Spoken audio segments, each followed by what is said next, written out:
Olá pessoal, tudo bem?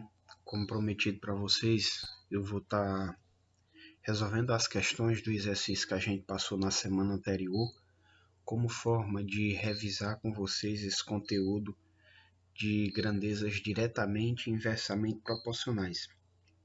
Para vocês tirarem algumas dúvidas, para vocês verem um pouquinho, mais uma vez, como resolver questões desse tipo, já que nessa próxima semana vai acontecer uma provazinha de intervenção, que é como se fosse uma espécie de recuperação paralela, valendo para vocês 2 pontos para dar uma melhoradazinha na nota do segundo período, que vai ser sobre esse assunto, tá bom? Então vamos aqui às nossas questões.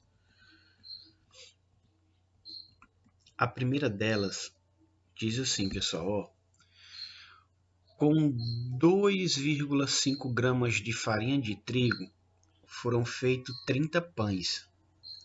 Para fazer 90 pães, quantos quilogramas de farinha de trigo são necessárias?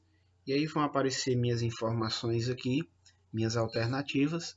Eu fiz questão de deixar a alternativa correta destacada aqui para vocês. Nossa alternativa correta é A, só que eu vou mostrar para vocês como a gente chegar nesse A, tá bom? Deixa eu pegar aqui um bloco de notas para agilizar aqui. Vamos lá. Primeiro passo, galera, é sempre anotar as grandezas que estão sendo relacionadas. Primeiro aqui a quantidade de trigo e logo na frente eu vou ter a quantidade de pães que foram feitos. Essas são as duas grandezas que se relacionam nesse caso, tá bom? Então nós temos com 2,5 gramas de trigo, deu para fazer aqui, ó, 30 pães.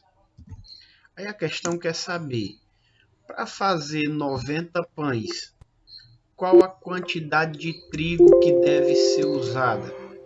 90. Ó, galera, tá aqui as informações que eu tenho e que eu preciso.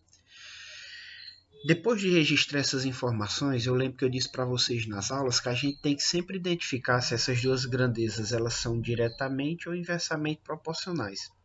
Pensem aqui comigo. O número de pães aqui, ele aumentou, certo? Eu faria 30 pães, agora tenho que fazer 90.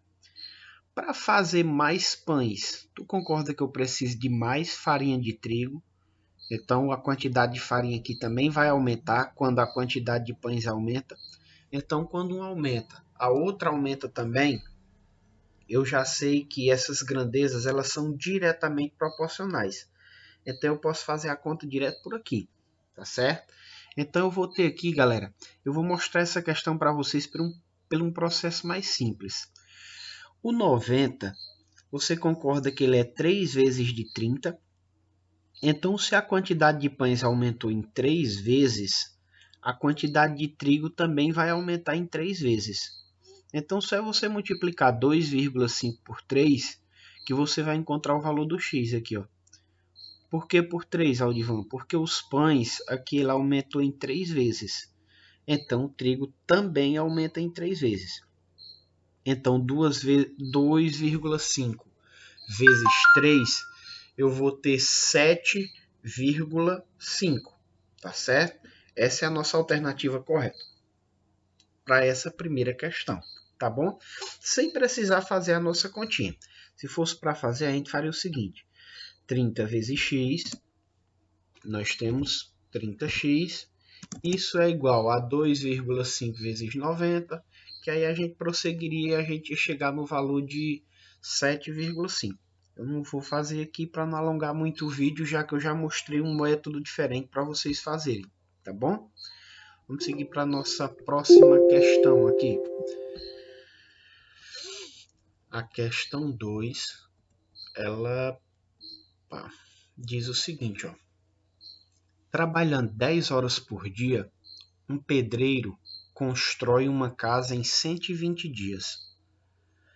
Em quantos dias ele construirá a mesma casa se trabalhar 8 horas por dia? Vamos anotar aqui as nossas informações. Deixa eu apagar as da questão anterior aqui.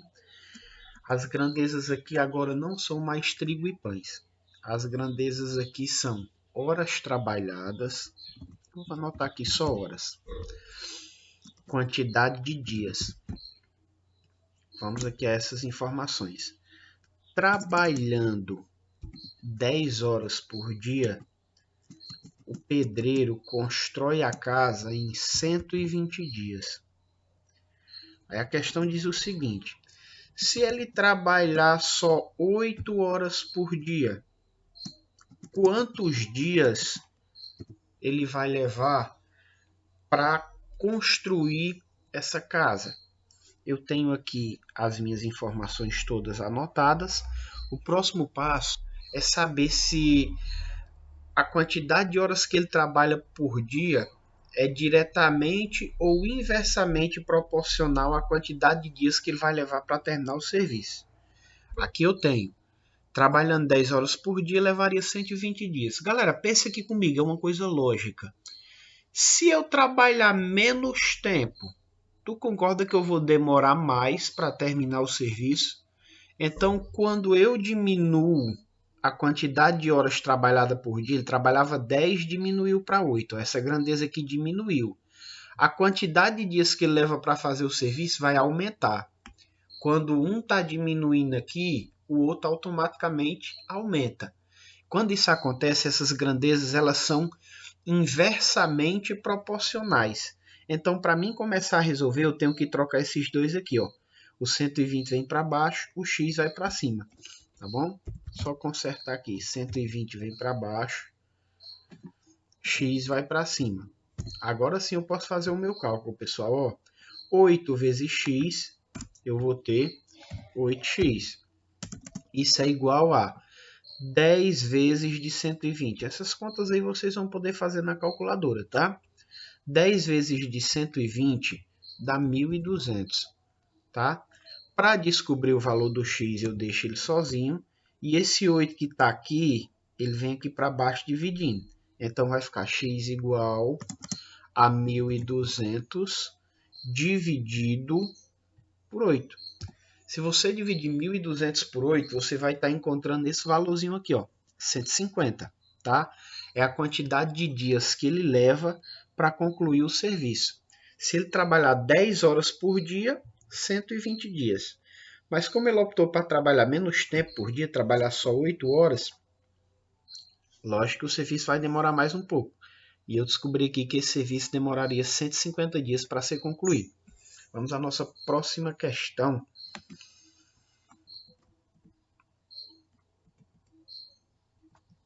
Tá.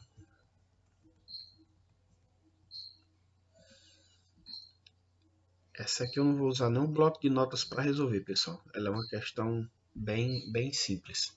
Vamos pensar aqui comigo, ó. Observe cuidadosamente o movimento das engrenagens e note que enquanto a menor dá uma volta completa, enquanto essa pequenininha aqui dá uma volta completa, a maior gira só meia volta.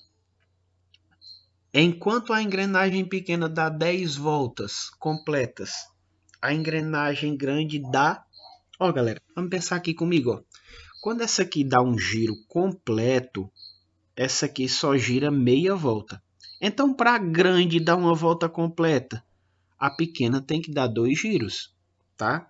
Quando ela dá só um giro só, essa grande só dá meia volta. Então, para a grande dar um giro completo, essa aqui tem que dar 2 voltas. Então, se a pequena der 10 voltas, a grande vai dar quanto? Percebam uma coisa, galera. A grande sempre dá a metade de voltas que a pequena dá. Ó.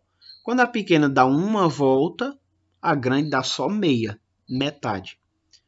Se a pequena der 2 voltas, a grande dá uma, metade. Se a pequena der 4 voltas, a grande vai dar 2 voltas, metade. Então, se a pequena der 10 voltas, a grande vai dar quantas? 5. 5 voltas. Tá certo, pessoal?